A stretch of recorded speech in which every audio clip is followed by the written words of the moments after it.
You're working really hard but not getting the full score in the exam. Why? You need exam practice. In this video, we're going to practice exam questions with revision, and I'm going to give you exam tips along the way. This is the most effective way as you are practicing questions, revisions, and exam techniques at the same time. Usually the last question has most points, so watch till the end.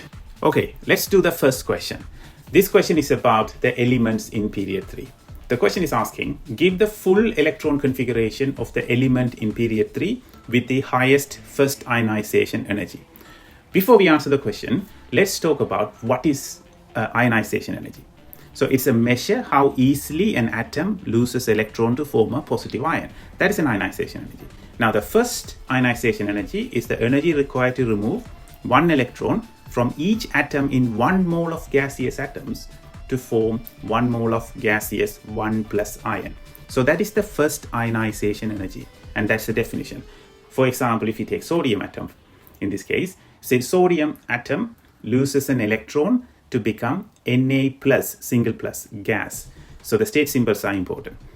When you remove an electron from either from an atom or from an ion, we have to provide energy. So the ionization energies are endothermic reactions. In this case, the first ionization energy for sodium is positive 496 kilojoules per mole. Okay, this is a quick revision. Let's go back to the question. It's asking the elements with the highest first ionization energy in period 3. If an element has a higher ionization energy, means it is a stable element. That is why it's hard to remove the electrons.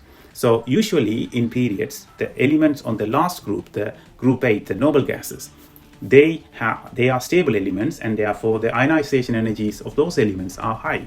So in this case, the argon is the noble gas in period 3. So the answer for this question is argon, and its electronic configuration is 1s2, 2s2, 2p6, 3s2, and 3p6.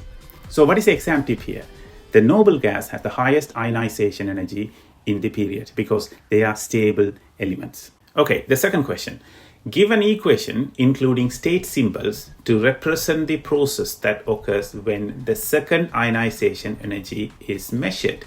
So this is a 1-mark question. They're simply asking the equation for the second ionization energy of sodium. So you know this is the second ionization energy, therefore we are removing the second electron. It means sodium lost an electron already.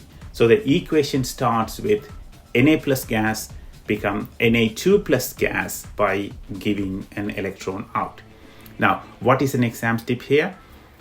State symbols. They are asking the state symbols. Even if they are not asking the state symbols, when you write ionization energy, you must provide the state symbols. It's a 1-mark question. If you miss any part of this, you will lose the whole mark. Okay, now the question number 3. The table shows some successive ionization energies for an element in period 3. They're asking you to identify the period 3 element and explain your answer. They have given you a table showing the successive ionization energies of this element, the first 8 successive ionization energies, and this question is 3-mark question.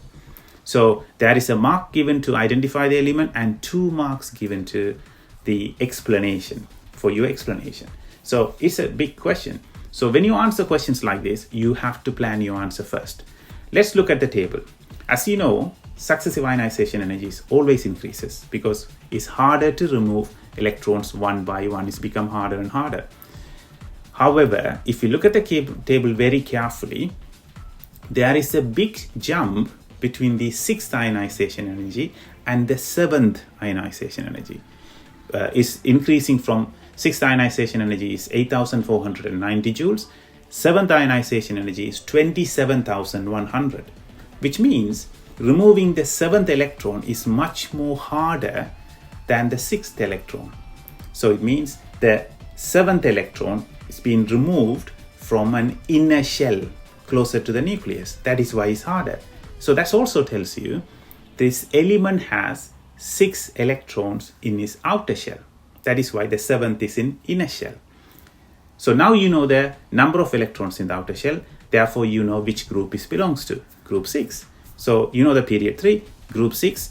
So the element is sulfur. Now we have to give an explanation.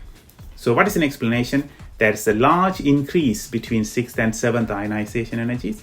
Therefore, There are 6 electrons in the outer shell and the 7th electron removed from 2p subshell requires more energy due to less shielding. Okay, what is the exam tip here? Keywords. This is a 3-mark question and with some explanation. And therefore, in your explanation, you have to provide keywords to gain the full marks.